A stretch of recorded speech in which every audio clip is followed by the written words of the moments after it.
Sir, I beg to move that the total provision of 1,517 crores, 69 lakhs 46,000 on the grant number 11 major heads 2801 power at page 106 to 126 of budget be reduced to rupees 1. That is the amount of the whole grant of rupees 1,517 crores, 69 lakhs 46,000 do stand reduced to rupees 1 to discuss the style and functioning of the power.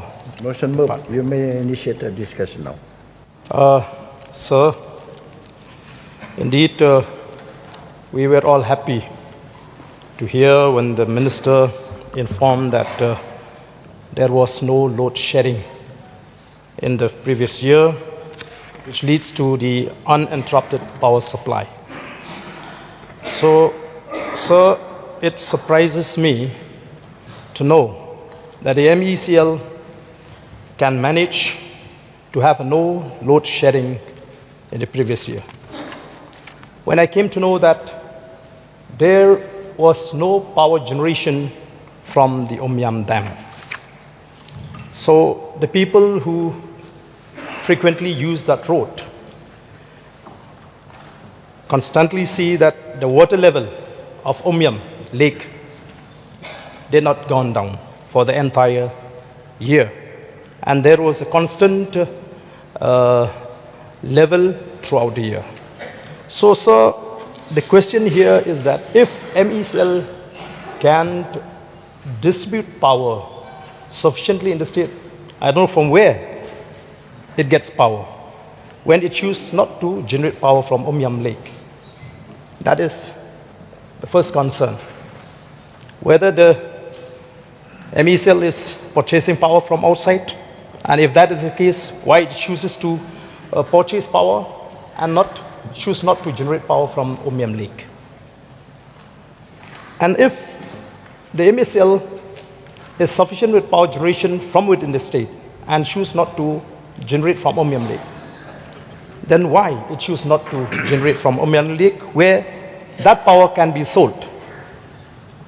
That power can be sold and benefit the power company. Another issue, sir, that I would like to raise is that when we are not facing load shedding and power generation is not taking place from Omyam Dam, the people will have to bear the brunt on the entire process where the MECL decides to raise the tariff on domestic consumers.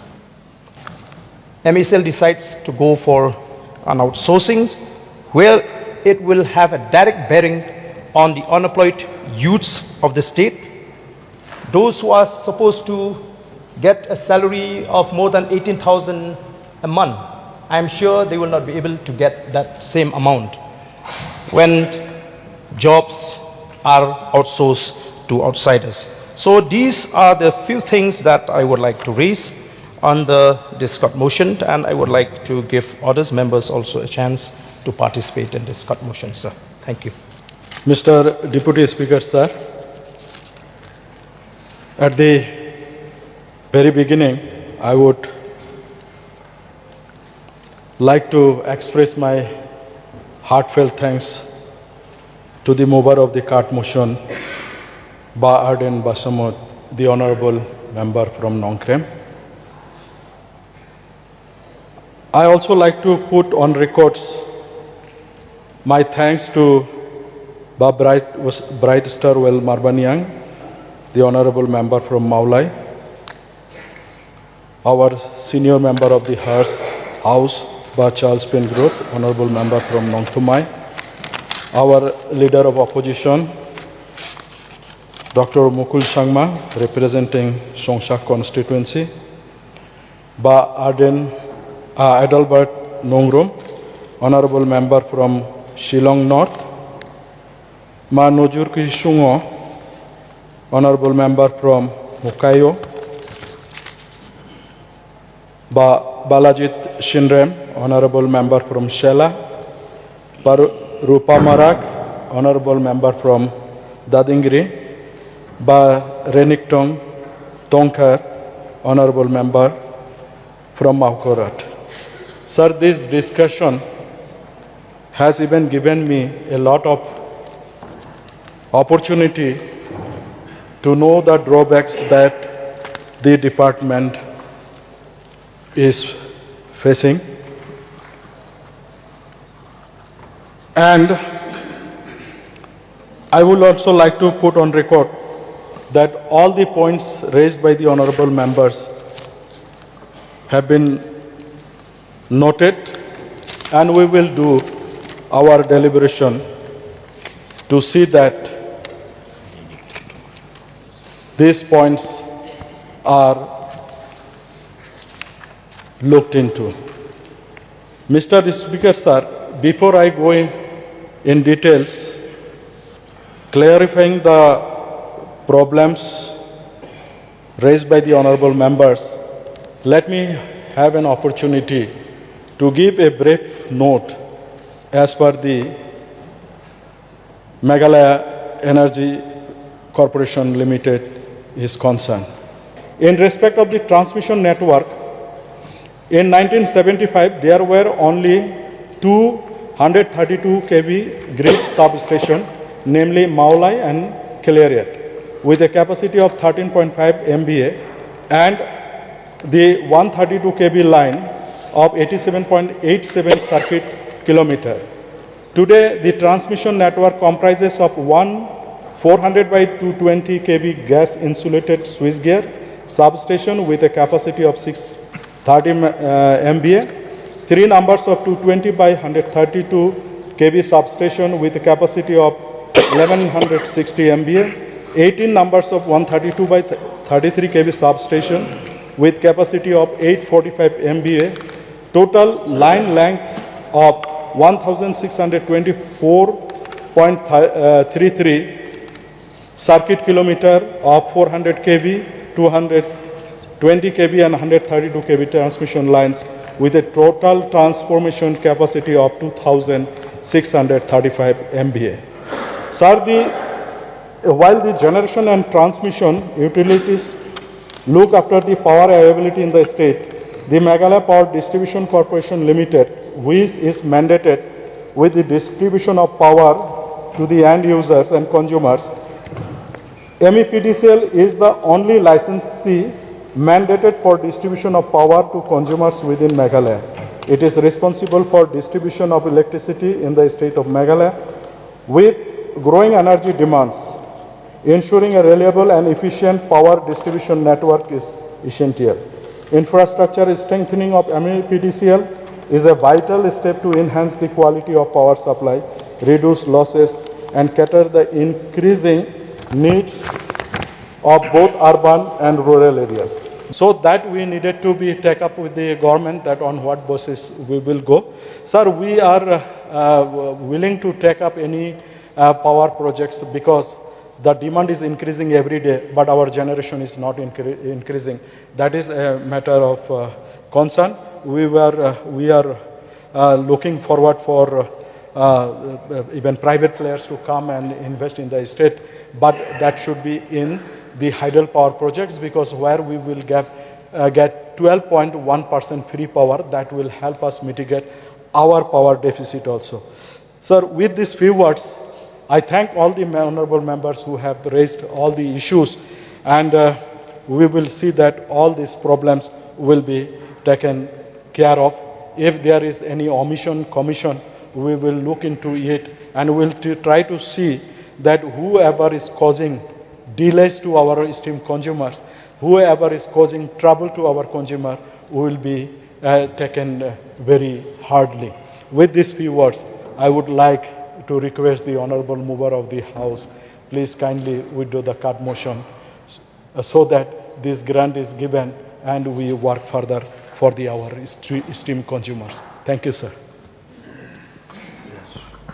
Mr. Deputy Speaker, sir, before the mover of the card motion shares his mind, I would like to just refer to a few of the replies. The tariff which was referred to in the reply pertaining to Umiam 1, Umiam 2, Umiam 3, these are old generation stations, and Ganol tariff is at 4. What is this whole modalities adopted by the Regulatory Commission for determining the tariff?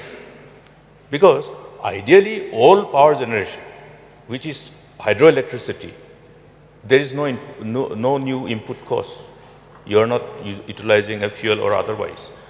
It's not a thermal generation company. So, how this levelized tariff of Ganol has come to 4, how it has been structured, I think it is necessary to know.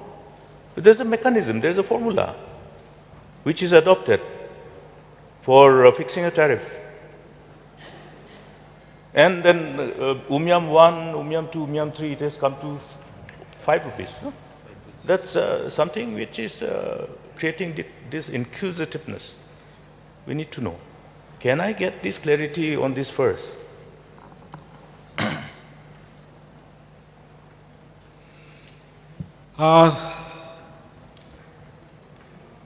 Sir, Ganol's cost has been considered at rupees 12 crore per megawatt. The generation cost that has been considered. For other, it has not been considered. Some renovation is being taken out also. As per Umiam 3, we'll be having, after the completion, we'll be having additional 6 megawatt also. That means, may we take it that the final rationalization of the tariff in as far as Ganol project is concerned is not finalized? It is the whole total generation capacity is not taken into consideration while determining this tariff.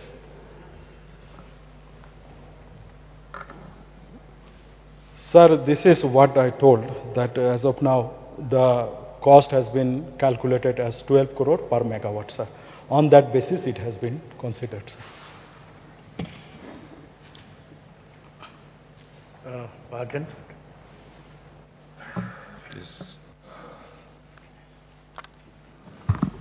Sir, I sincerely thank the Honorable Minister for his extensive reply and for trying to address the concern of all the members of this August House. Sir, however, sir, I feel that as far as the sharp rise in the electricity bill is concerned, I didn't receive any satisfied reply as to what steps the government will take to address this problem. It is happening. We've received complaints from people. And secondly, as far as the decision to outsource these jobs in MECL, sir. Sir, I think in due course of my reply, I have already mentioned that tariff is determined by the Regulatory Commission, and on that basis, and whatever tariff has increased this year, it was only a nominal 4% as per the domestic consumer in the base level is concerned.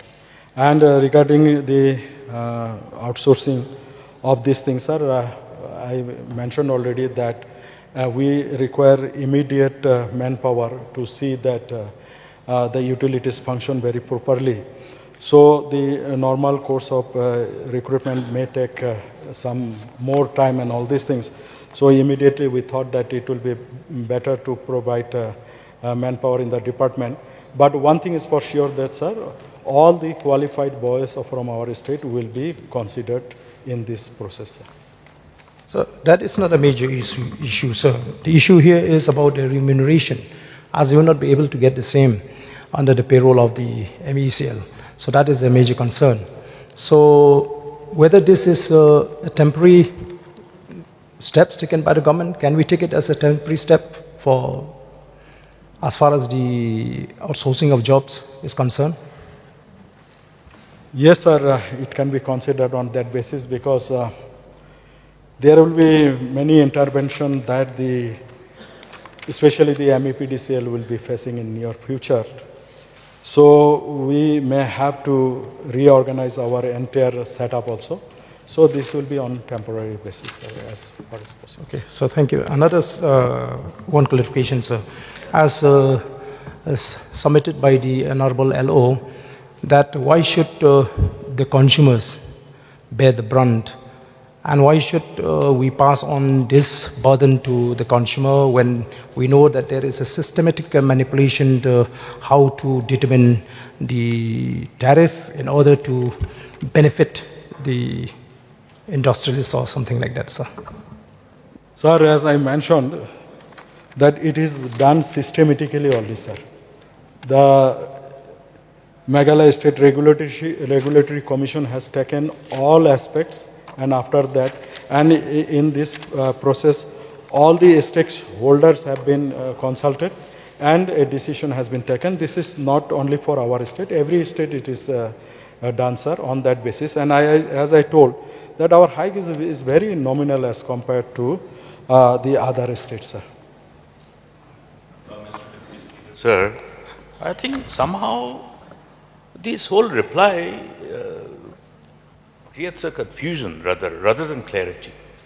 Because Ganol, a very old project, hydro project, the tariff has gone up.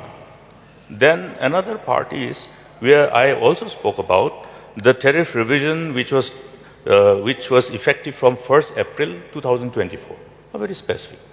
Look at the tariff fixation by the Commission. It has to be guided by a policy direction. Now, how is it that the industrial tariff has come down and the consumers, general consumers tariff has come down? Am I wrong in that? Kindly refer to that notification. Sir, the document is not with me, but I am aware of this. Actually, as per the national tariff policy, the hike or reduction should be within the limit of 20%. In the earlier instances, the rate of some industries have been more than 20%. To rationalize that one, that has brought below 20%. Whereas the other industries like, I think, ferroalloys and all, has been increased also, sir. It is not that they have not been increased. So that is the main reason for this little bit lowering of the tariff, sir. Mr. Deputy Speaker, sir, the tariff, again tariff. We are referring to other states, Assam, Tripura, other states. Let us keep it in mind that other states also may be victim of the similar manipulation. That should not be the benchmark, that ours is a lower. No, it may be happening in the whole country. Meghalaya should lead by example. So you have an opportunity as a minister in charge to actually look at all these angles. May I know the minds of the mover, whether he would like to withdraw or not? Sir, yet I'm not satisfied with the reply, though he has made an attempt to address all concerns raised by all members. So, especially when it comes to the outsourcing of jobs. As a matter of principle, we are not in agreement with this idea of outsourcing jobs in government departments, as it will have a direct bearing on the You just tell me youths.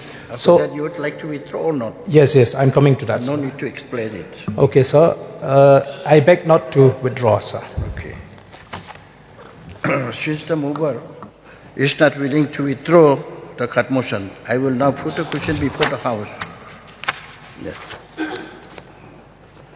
Put a question before the House. The question is that cut motion be adopted. Those who are in favor say aye. Those who are against say no. No say it, and the cut motion is rejected.